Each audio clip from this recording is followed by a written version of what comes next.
Hey guys, so welcome back. So let's now discuss tomorrow's match between Djokovic and Nadal. So it's going to be a long discussion. I think we also need to go into the past and look at some of their past matches, discuss about some of their past matches to understand the strengths and how the things have actually transformed for both the players, how their games have changed in the past years. So the first time I remember when I saw Nadal versus Djokovic, that was at the 2006 French Open.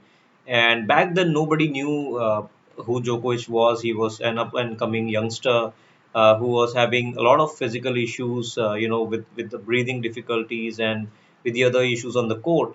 But when you saw that match against Nadal in 2006, you could definitely see that Djokovic had the potential to play well.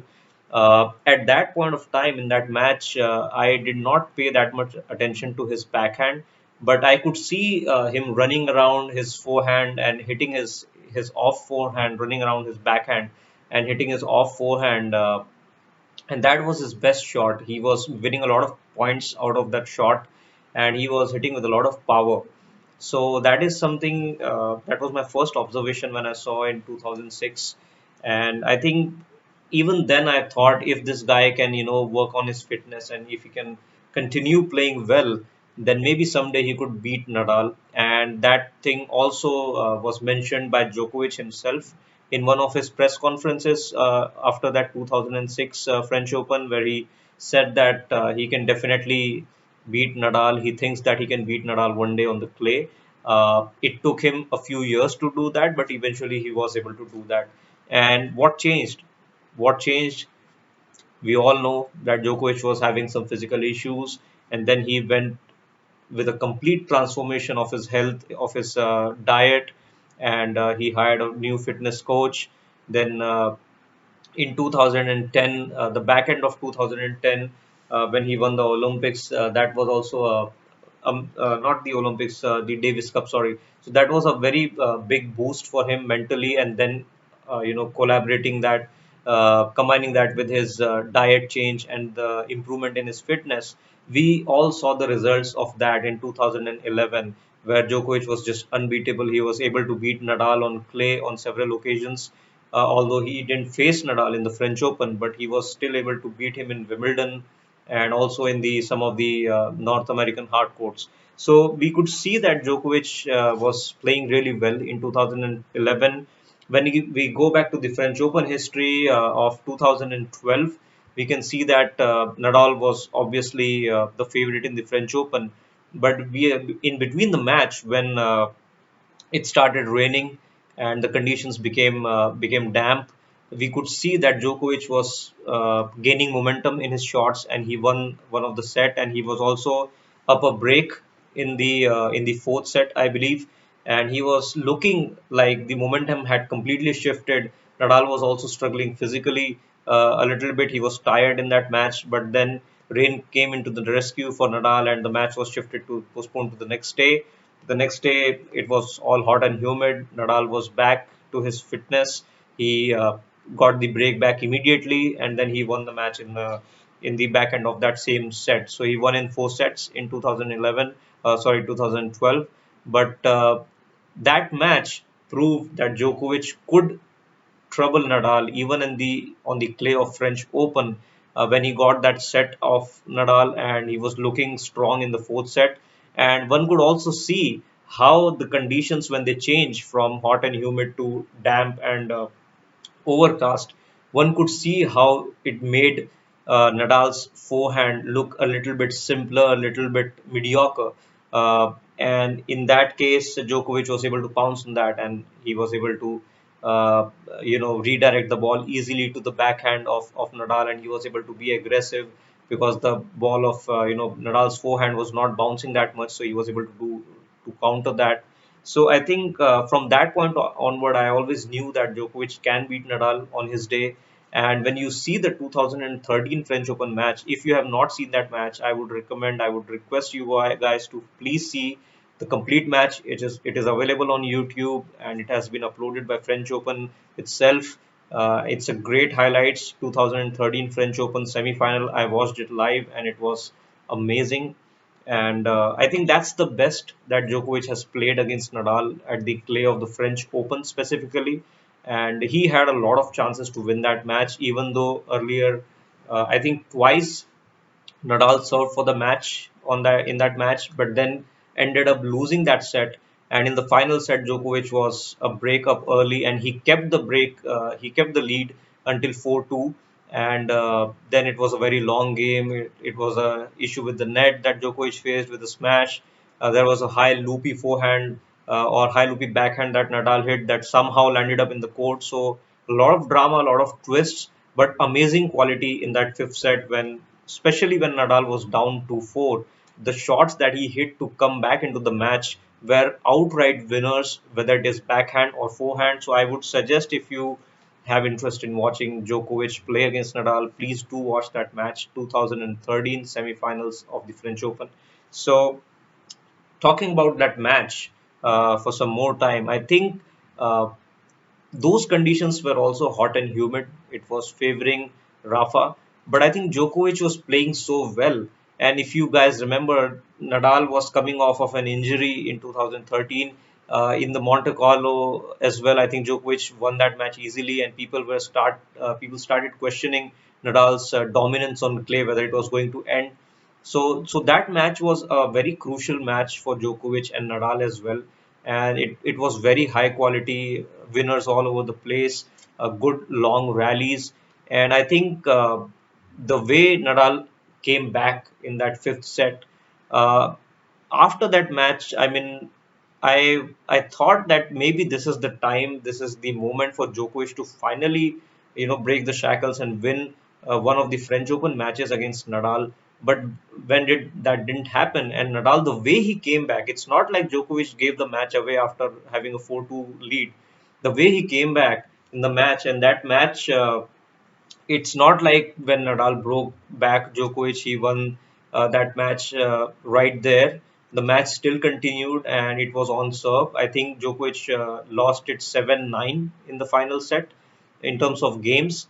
So I think Djokovic continued to play well. It's just one bad game that he played in the final set in the last game because Nadal was serving ahead.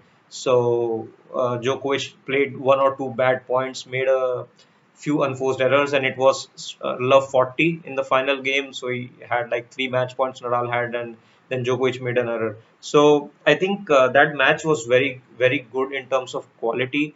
And in terms of shot making, we could see that how Nadal or what are Nadal's core strategies when he plays against Djokovic and what is Djokovic's core strength and weakness. So one weakness that we straight away found out was around the fitness. So when it got into fourth set and fifth set, both the players were struggling, but definitely Djokovic was struggling more. And that continued in the 2014 French Open final, wherein Djokovic won the first set. In the second set, also, Nadal had an early break, but Djokovic came back into that set, and it was like 4-all or 5-all in the second set, and just one bad game from Djokovic and just one temporary loss of concentration, 1 or 2 points, and suddenly Nadal won that set. It was one set all, and then Nadal's, as you all know, when he comes back from a set down, immediately he gets so much energy. I don't know where he gets that energy, but immediately he starts winning the points, playing the points with more intensity, trying out different variety of shots, and everything falls into place when he does make a comeback from a set down, and that's what happened there. So when he won that second set and he equaled the match to one set all. After that, Djokovic started struggling physically, and both the players said in the press conference that it was really difficult to play. It was really hot out there, and Nadal also mentioned that if he would have lost the third set or the second set, then it would have been really difficult for him to come back because it was not good conditions for both the players. And Djokovic was having some breathing difficulties, also difficulties with his stomach in that match, and it was quite hot and humid. So I think in the end, second set proved out to be crucial. If Djokovic would have managed to win that set, even though he was struggling physically, his adrenaline would have helped him, to get over that match. But that didn't happen, and once Nadal came back, he just kept going. So that was the 2014 match. Now, the next year was 2015, and in 2015, I think Nadal was not playing that well, to be honest, on the in the French Open. But Djokovic had a completely different vibe in that French Open in 2015. If you see, he started learning French. He started interacting more with the French crowd. It all seemed like he was a man on a mission to win the French Open, and he was completely committed to that tournament. And you could see, he in his own mannerisms, in his own routine that he was following for each of the match. He would bring out, his dates, his usual drinks, energy drinks. He would look completely focused on the matches, and he looked a very determined guy in that tournament. So, and that we could also see against Nadal in the fourth round or quarterfinal, in the quarterfinal, I think. So, whichever was the match, whichever was the round, but that match started very well for Djokovic. I think Djokovic led 4-0 in the first set, and that itself is a big thing to lead French in a French Open Philippe Chatrier court to lead Nadal 4-love in the first set. That's the dream of a start for Djokovic. And Nadal came back. Nadal came back and made it 4-all. So I was like, man, what more can Djokovic do to win? But then in the end, it all helped Djokovic. He won the first set in the tie break or in like 7-5. So, and then Djokovic really, after winning the first set, he really, broke the shackles and he was playing freely. After that, Nadal was struggling with his form as well as his fitness. He was not able to track down those many shots, and Djokovic was had complete control over the court. He was trying different drop shots. He was also using lobs, and Nadal was really struggling. And in the third set, it was like 5-1 or 6-1. 6-1 was the final score, I think. So it was a comprehensive victory for Djokovic. And of course, the one thing that we need to remember is that Nadal was not playing his best tennis. So always at the French Open, you need to put that asterisk point there that Nadal was not playing his best. Now, when Nadal plays his best or even close to his best, I think it's almost impossible to beat him. So, and we have seen it time and time again. Federer trying to play his best tennis in 2006, 2007, trying to play a really aggressive style of tennis in 2008, where he tried to just go and serve volley and on each point, which I think was a really bad strategy given the conditions that day were really damp. It was rainy conditions, so it was not quick. It was really slow, and the ball really stopped after bouncing. So it gave Nadal a lot of time to hit and prepare for those passing shots. And having that strategy maybe on one of the sunny days would have helped Federer, maybe, but not on this day. So that was maybe a strategical error from his perspective. And even when he lost that first set like 6-1 in the 2008 final, he didn't change his strategy. So Federer just kept on going with the same strategy, just going for serve and volley on each point and just moving to the net randomly, without any good approach shot.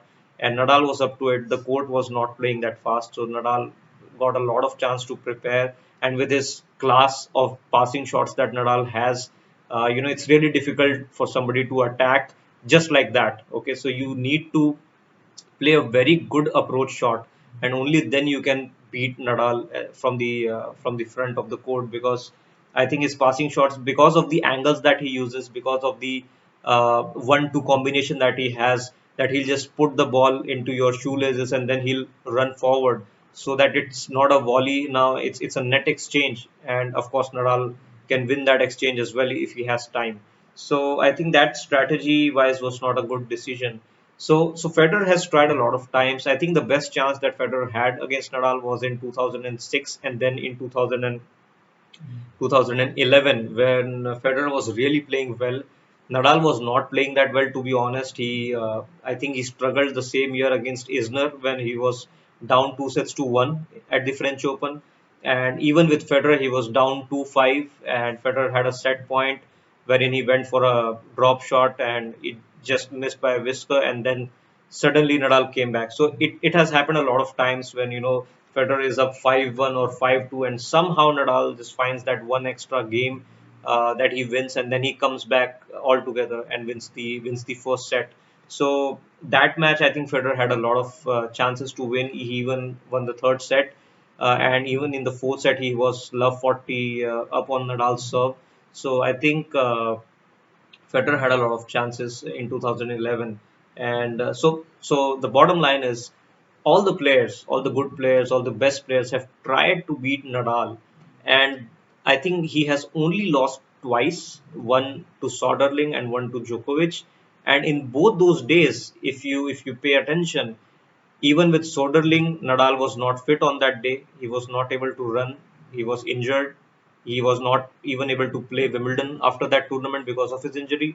And even when you see the 2015 French Open against Djokovic, now there we can't say that he was struggling a lot physically, Nadal, but we can definitely say that he was out of form.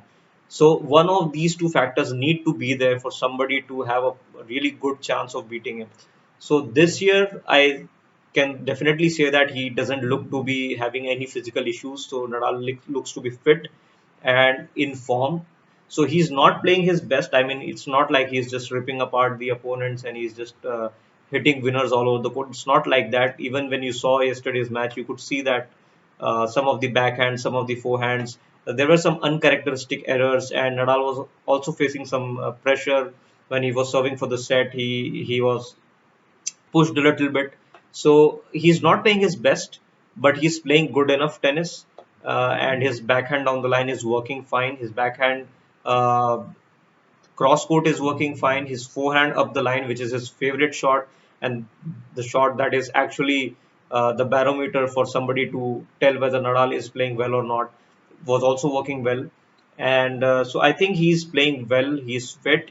So it will take a really, really good performance from Djokovic continuously for the three sets or four sets or five sets for him to be able to beat Nadal tomorrow, because Nadal now also has the added motivation that he's just one step away from the biggest achievement I think in tennis, is to get to the position that Federer is in, into the 20 Grand Slam club. So I think that would be a great achievement for Nadal, and I think he would be extra motivated with that.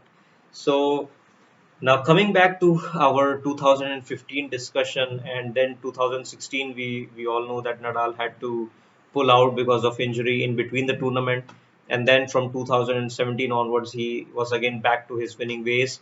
Uh, Sadly for all of us, Djokovic could not make it to that position where he could have faced Nadal in those years in the French Open. Maybe it would have been a little bit more closer match.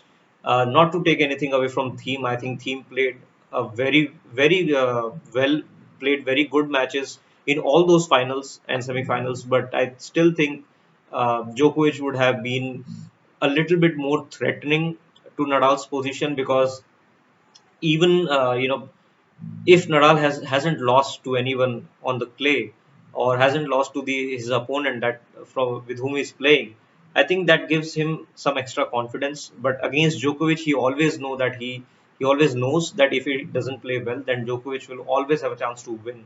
So I think that's where the Djokovic factor comes into play.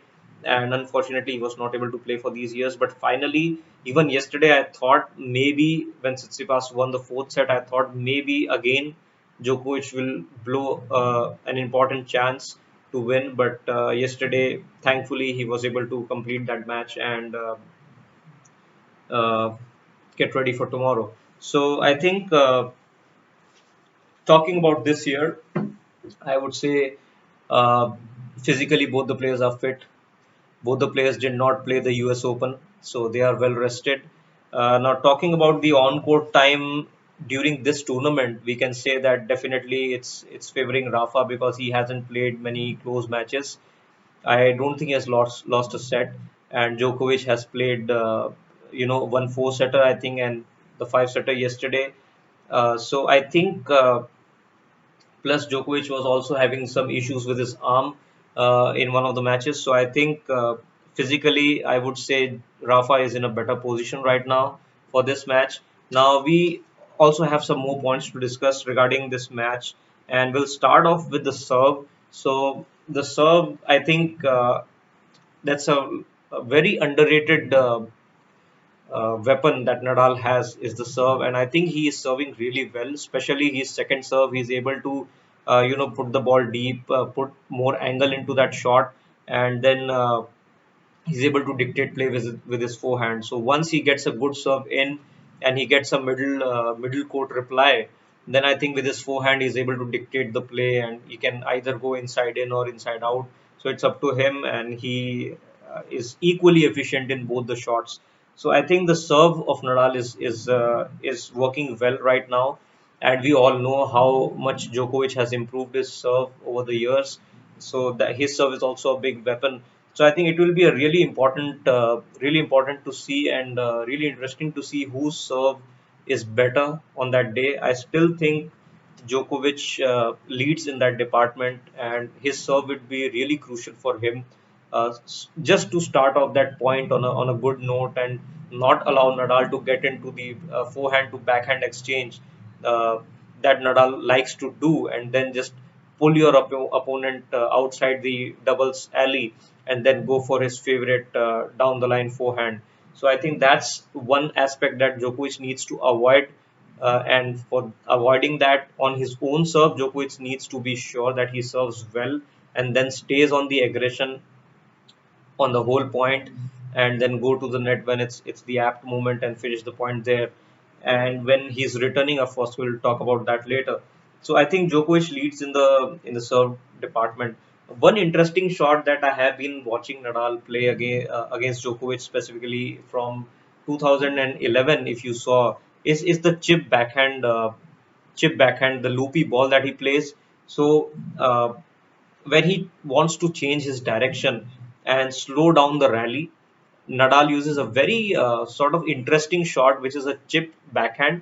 So all he does is so imagine that Djokovic is hitting his forehand with a lot of power onto the Nadal's backhand. So what Nadal will do if he keeps on going to Djokovic's forehand, which is the safer shot, eventually Djokovic is going to win the point because he's playing aggressive, and then he has that up the line open for him to hit on the next shot.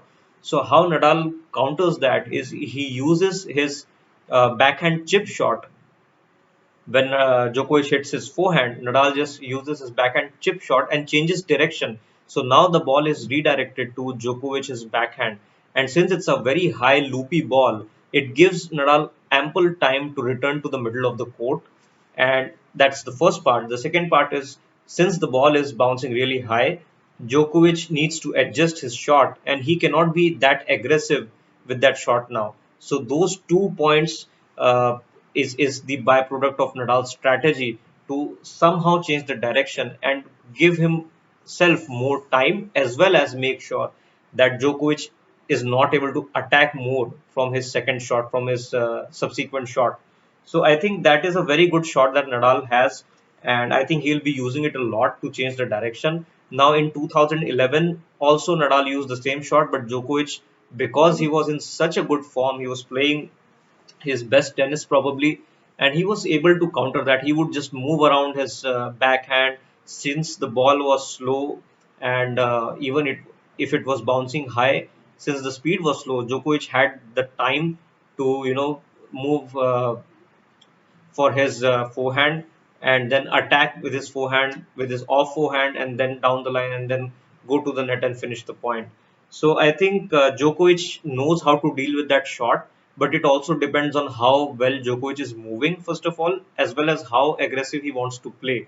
Now, if he doesn't want to play aggressive, Djokovic will find really hard to tackle that shot, because when Nadal loops the ball high, and if you are trying to put that back to Nadal, not with more power, not with an aggressive shot, but just with a neutral shot, your position is not good enough on the court to be able to continue the rally, because Nadal has done that. Nadal has hit that shot with a purpose, and his purpose is to give himself more time, and secondly, to push you back so that your next shot is not aggressive enough.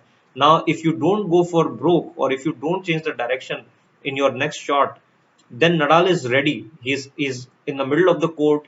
He's up on the baseline. He's ready for a weak reply from you so that he can use his forehand and then again dictate the play. So for Djokovic, it is really important when Nadal plays this sort of shot. Djokovic needs to move around his backhand and hit an aggressive forehand of inside out, so that Nadal is also pushed onto his forehand side or on his backhand side, and it gives Djokovic more chances to win that rally. If Djokovic just tries to push that ball back to Nadal, I think Djokovic's position would be far behind the baseline, and Nadal would already be waiting and would be in a very good position to dictate play. So Djokovic needs to be careful of that. The third thing is, of course, the Djokovic's backhand. Djokovic's backhand up the line. That would be the most important shot for him in this match, and he needs to play that shot often, and he needs to play that shot well and deep. The reason why I'm saying this is because if Nadal knows that Djokovic is backhand down the line or up the line is not working, then it gives a lot of safety to Nadal to keep peppering the Djokovic's backhand and still stay on the same side of the court, just waiting for Djokovic's weak shot on his forehand, on Nadal's forehand, and then Nadal can use his forehand up the line to close the point because it's his favorite shot. So he'll try to construct the point in such a way that every time on each point he gets into that same position to be able to hit in that open court and use his favorite up the line forehand. So I think it's very important for Djokovic to understand that he does not need to get into those sort of rallies which are cross court, starting from Nadal's forehand and coming into Djokovic's backhand. Those sort of cross-court rallies Djokovic needs to avoid at all points. And not just Djokovic, each player needs to avoid, because that is the strength of Nadal. And he always tries to somehow construct the point in a way that he gets into that position. And once he gets into that position, you can hit one good backhand to him, you can hit two good backhands, but on the third backhand, you will definitely either give it on a very small pace, very low pace, or maybe it would not be as deep, and then it would give an opportunity to Nadal to use his favorite forehand. And he can also change direction. It's not always he goes down the line. He can also go cross court again with a lot of angle. He can come to the net. He can go for a drop shot. A lot of options he has. So I think it's very, very important for Djokovic to stay away from cross court to cross court. Djokovic's backhand to Nadal's forehand rally. That's the rally that Djokovic needs to avoid at all cost. And secondly, as I mentioned, the Djokovic's backhand up the line is going to be a really important shot, and he needs to hit it often so that Nadal is not aware or Nadal is not sure which direction will Djokovic's backhand go into. And if that's the case, Nadal cannot stay on one side of the court. He needs to go back to the middle of the court. And in that way, Djokovic has more chances to continue the rally further and win the point. So I think that's one of the other aspects. Now, there are also a few different shots like the drop shots. So Djokovic in the past has used a lot of drop shots to bring Nadal forward, and then he uses his chip lob to win the point. So I think not as a regular strategy, but definitely once every 6 or 7 points, or maybe 10 points, Djokovic would like to use the drop shots if Nadal is playing too far back behind the baseline. And even when Djokovic is serving, let's say if he's serving a huge kick serve and Nadal is way back behind the baseline, then no, Djokovic would need to go to the net, or as a second option, he would want to use the drop shot. But I think drop shot would need to be used at some point so that Nadal is not pushed too far behind the baseline. And the reason being, if he's comfortable behind the baseline and he knows that Djokovic is not going to come forward, and neither Djokovic is going to try a drop shot, then it's almost impossible to win a points against Nadal, because when he's that far back on the court, you cannot beat him by hitting a winner, because he's going to get to any ball you hit, and the only option you need to have is to use either a drop shot or be brave enough to go to the net and finish the volley. So I think it's really important for Djokovic to mix things up, keep the drop shots ready, as well as go to the net whenever it's possible. Now, if you don't go to the net against Nadal, especially on this French Open court. If you don't go up to the net to hit a volley, I think it's really difficult for any player to beat Nadal because, uh, in terms of movement, in terms of rallying, in terms of physicality, playing for like 4 hours to 5 hours to 6 hours, you cannot beat Nadal. Nadal is the best in that category. So the only way, if you want to beat Nadal or if you want to have any chance, is to do something different. And I think because Djokovic also plays a very good consistent game and he can rally well, the other strength that he has, which maybe Nadal doesn't apply that much in his own game, is being aggressive all the time. So Djokovic can be aggressive, but he needs to understand that when he's aggressive, he needs to finish that point by going to the net and not just wait for Nadal to make an error. Because Nadal has a very good defense, he'll keep reaching the balls and hitting high loopy lobs or maybe high loopy defensive shots so that and those balls, remember, bounce right on the baseline. So I don't know how he does it, but most of the times, whenever Nadal is pushed into a very defensive position, his shots usually defensive shots usually land right up on the baseline. So I think the only way Djokovic can deal with that is, in his mind, he needs to premeditate that, if he is hitting a good shot and if he knows in the spur of that moment that the shot is good, he needs to immediately sprint forward on the net and try to look for a volley. I think that will be really crucial for tomorrow's match. And then I think strategy wise, I would say that's there's not much difference between the two players. The two players have played a lot of times. I think it's their 56th meeting, so they know each other in and out. They know how well the other guy is playing. They would figure it out within a few minutes. They would be able to see what's working, what's not working. So in terms of strategy, there's not much. I think it all depends on who plays well on the day. And I think strategy wise, we all know that what Nadal is trying to do. Nadal is trying to use his forehand as much as possible, trying to uh, bring the ball to the middle of the court, and so that he can open up with his forehand. Either he can use his favorite off forehand by running around the backhand, or use his forehand cross court and push Djokovic out of the court and then go to the net. So that is what Nadal is trying to do, and on his angled serve, of course, Nadal would try to use that serve as much as possible on big points and then use his angle and then just go to the net and finish the point with the volley. So I think Nadal's strategy is pretty clear. And for Djokovic as well, I think strategy is pretty clear in terms of, he needs to avoid the cross court rallies at all points, and he needs to focus more on hitting his backhand down the line well. And if Nadal hits a chip shot in the air or a loopy shot, then Djokovic needs to be the one who is aggressive, and he needs to take some risk in order to finish that point early.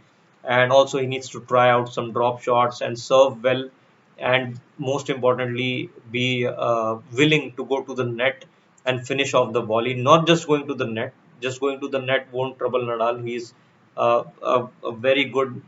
He has a very good passing shot. He has a very good shot. Very good 1-2 combination in terms of passing. So I think Djokovic needs to be really cautious and careful in his approach, but he needs to do that approach. So it's not like he need not be afraid of going to the net. He needs to go to the net and finish off with the volley.